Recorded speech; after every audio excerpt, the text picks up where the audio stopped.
Well, for starters, let us look at why customers are choosing satellite for their communications. This is driven predominantly by their use cases and the benefits we can derive from that. Sometimes a satellite solution will be a standalone, and other times it will be a derivative of an existing cellular solution. The business benefits have to warrant a more complex approach to satellite around power, size, and cost. Traditionally, cellular networks are fast, cheap, with IP backhaul. And when you're looking at satellite, you have to approach it in a more dynamic and innovative way. The remoteness of the scenarios where people install solutions is a key factor. Access for humans, the power situation, site maintenance, setup, all are considerations that quite often drive what edge compute is used for.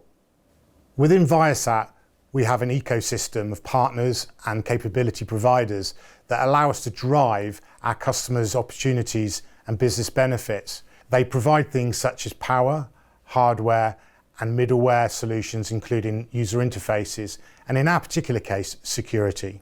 Traditional security systems quite often are not tolerant of radio-based networks, be that around jitter, packet loss, and latency.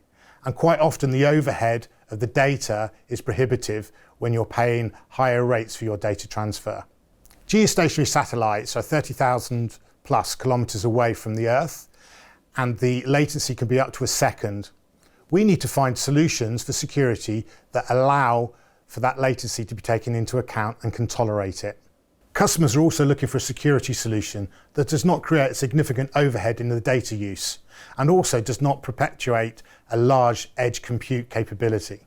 Quite often, security decisions are a much bigger conversation to have, and the ability to deliver complicated security into a remote location and a remote environment requires a different thought process and a different approach to provide something that is easy to implement, has a low overhead, but also sits side by side in many cases to existing systems.